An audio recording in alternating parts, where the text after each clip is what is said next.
Would you please welcome Mr. Larry Hankin? Larry.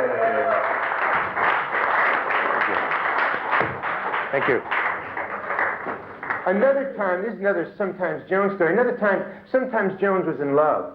And he was jilted by his girlfriend. He fell in love with an older woman. He was 16 and she was 18. Her name was Venus Triantafilopoulos. And she threw him over. And he was heartbroken. Didn't know what to do. He asked a lot of advice from his friends, especially Emmett Sagittarius Demas, but that's another story. He went for a walk out in the woods to think about all this. And he had a lot of things to think about. He tried to think about, well, how to get a life, because that's probably why she jilted him. And then he thought about, well, how to stay in love, because he had fallen in love down. And then he tried to think about how to not die stupid. That was a hard one. And then he tried to think about how not to be hungry, because he was really hungry. He hadn't eaten in a long time. So as he's walking along this country road, he sees these wild radishes growing in the field not too far off. So he's looking around. He doesn't see anybody around at the moment. There's no fences. So he stepped off the road, started to walk across this meadow to get to these fields where these wild radishes were growing. And all of a sudden he realized that he had just walked into a quicksand bog. And he was starting to sink. And he couldn't get out. And he was sinking deeper and deeper. Very slowly. He was up to his ankles, and then up to his shins. And he quickly calculated that in about 20 to 30 minutes, this quicksand is going to be up over his head. So he started to shout to the people who were passing on the road, not too far off. Now, some people didn't hear him. Some people didn't see him. Some people saw him and heard him and would like to help, but couldn't. Some people thought it was a trick.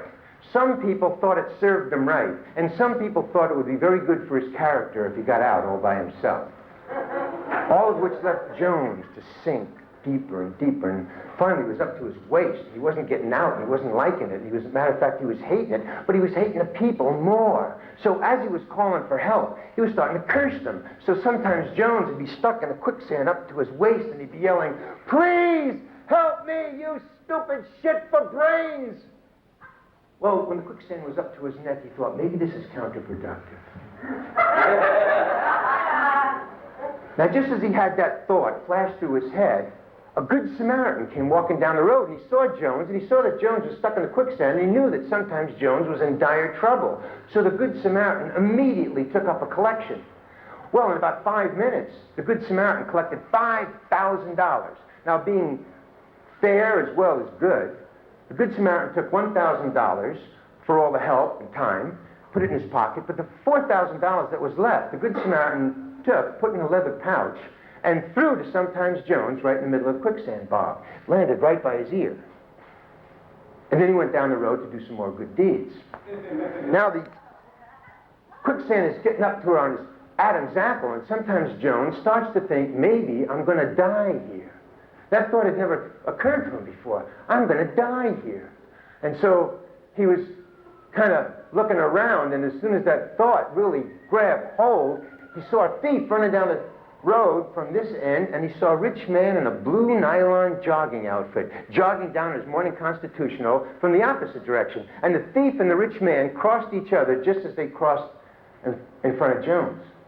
So Jones called to both of them. He said, hey, if either of you two gentlemen will pull me out of this quicksand bog, I'll give you the $4,000 that's in his leather pouch right by my ear. And he starts to point with his ear and then with his nose. So the thief comes down to this quicksand bog, right to the edge of the quicksand bog, and he says, hey, throw me the $4,000, I'll run to town, I'll buy some rope, I'll get a ladder, I'll get some friends, I'll come right back. Well, how do you have you out of there in no time? Well, Sometimes Jones says, hey, I'm not stupid, I'm unfocused, but thanks, bro. So the thief said, screw you, and he walks over and he just sits down on a mound and he just watches what's going to happen next. So the rich man comes down to the edge of the quicksand bog, and the rich man says, well, now, if you throw me that $4,000 now, I'll pull you out right now. I swear, if you, as soon as I get that money right in my palm, you're out the next second. Now, my word is my bond. Do we have an agreement? And Sometimes Jones says, hey, well, tell you what. Now, the quicksand is just under his neck here, and he's saying, I tell you what, why don't you just kind of pull me out right now, and I'll hand you the $4,000 in person. And the rich man says, you know, I'm rich because I know a little more than everybody else. See, I can see into the hearts of men. Maybe not into the hearts of women, but I can see into the hearts of men. And I know that as soon as men get safe and warm, their memory goes. So I'll tell you right now, as soon as I get that money in my hand, you're out of there the next second. I drive a hard bargain, but my word is my bond.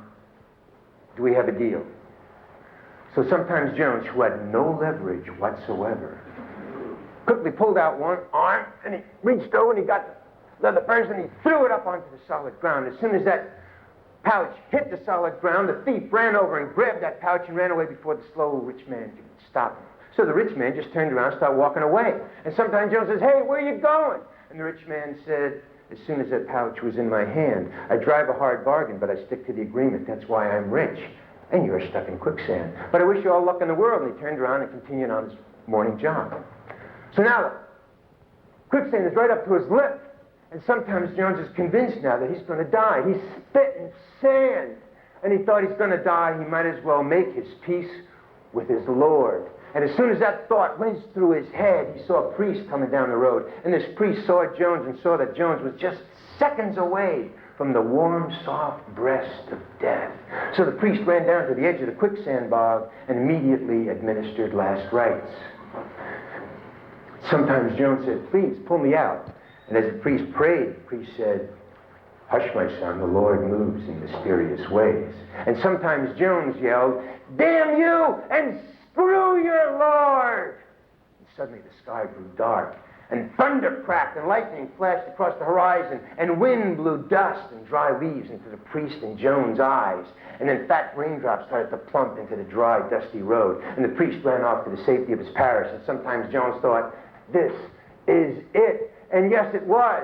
For lightning struck a tree which fell across the bog right near Jones, who grabbed onto it for dear life, and he pulled himself out and balanced himself onto the dry, solid ground. And he looked up at the storm, and he kind of thanked it with a confused, shy shrug, and he swore he'd kill the first person he saw for all those people who left him there to die in that fog. So sometimes Jones hid behind a rock.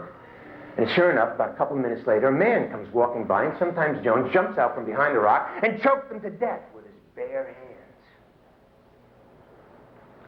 A couple of minutes later, a cop car comes riding down this dirt road. And a cop got out, and he saw this dead body laying in the middle of the road. So he went over and he examined him. And he saw that this was the last earthly remains of J. Edgar Mad Dog Simpson, a cop-killing terrorist rapist wanted in 10 states by the FBI. And then he saw sometimes Jones sitting on this grassy mound, still trying to figure out how to get those radishes from across the quicksand bog. So the cop went over to sometimes Jones and said, "Hey, do you know who killed that person who's laying in the middle of the road?" And sometimes Jones said, "Yeah, it was me." So the cop takes Jones into custody, puts him in handcuffs, puts him in the back of the car, and takes him downtown to City Hall, where sometimes Jones is deemed a hero. He's given a ticker tape parade that day, he's given a key to the city, and that night he's invited onto the Jay Letterman show.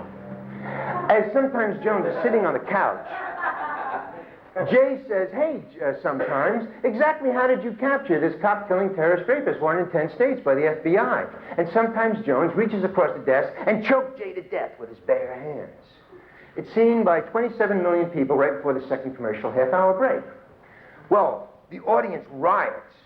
There's pandemonium. There's chaos. They wreck the studio. They set the building on fire. It takes the cops and the firemen 3 days to calm everything down.